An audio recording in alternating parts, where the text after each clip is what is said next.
So why shouldn't you just hold all of your assets joint with your spouse? Hi, I'm Claire from the Yanowitz law firm, where we help families protect what matters most. We've been drafting wills, trusts, and helping clients with probate for the last 29 years. Okay, let's get started. So why shouldn't you just own all of your property joint with your spouse? Sometimes people do this and sometimes it can work out, but for various reasons, which I'm going to talk about in today's videos, sometimes that's not a great way to plan your estate. Okay. So first of all, if you own your property jointly with your spouse and your spouse survives you, then that property will pass to your spouse at your death. Okay. So sometimes people like this because it will avoid probate. However, there can be some benefits to not pass assets directly to your spouse at your death. Instead, pass it to a trust for your spouse's benefit. Why would you want to do that? Reason number one, estate taxes. Okay. So if you pass it to a trust for their benefit, all the assets in that trust at their death, you can set that trust up in a way so that it won't be exposed to estate tax at their death. So in Minnesota, we have a Minnesota estate tax exemption of $3 million.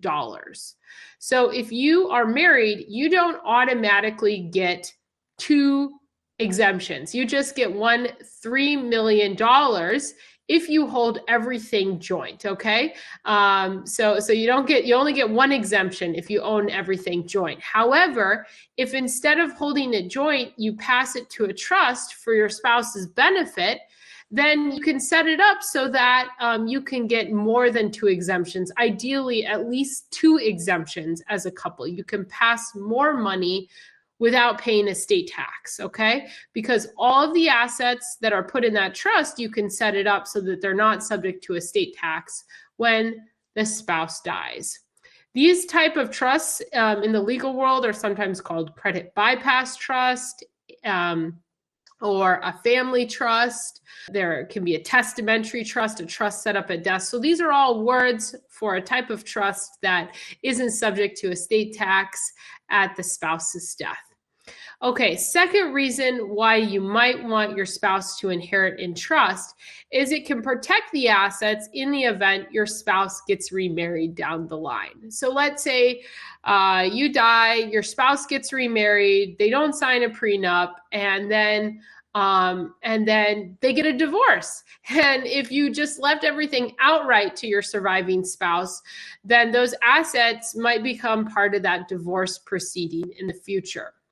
Let's say they don't get a divorce and your spouse's new spouse dies, okay? So they outlive two people. They outlive you and then their second spouse, okay?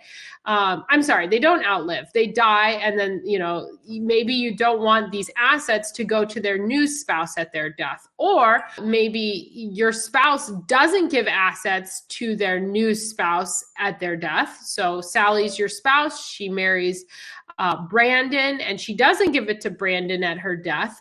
Well, in Minnesota, we have something called the elective share or the forced share, where if you disinherit your spouse and you didn't sign a prenup when you got married, that spouse might be able to raise their hand when Sandra dies and say, I want a piece of her estate.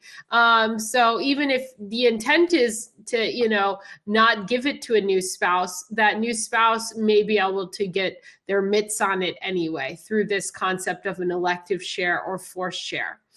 Another reason why sometimes it's helpful to leave assets to your spouse in trust is because the two spouses during their lifetime can come to an agreement how the assets are going to pass once you're both deceased, where, it can pass to these people, this charity.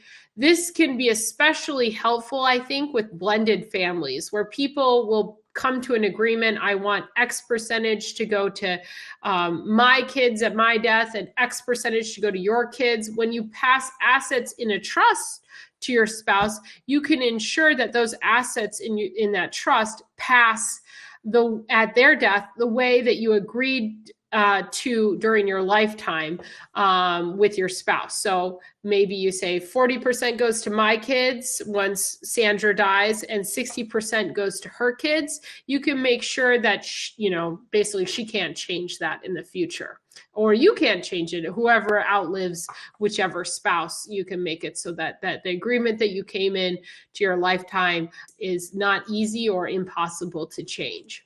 So thank you so much for your attention. We'd love to help you. If you have any questions about this video, our phone number is 507-252-8997. Thank you.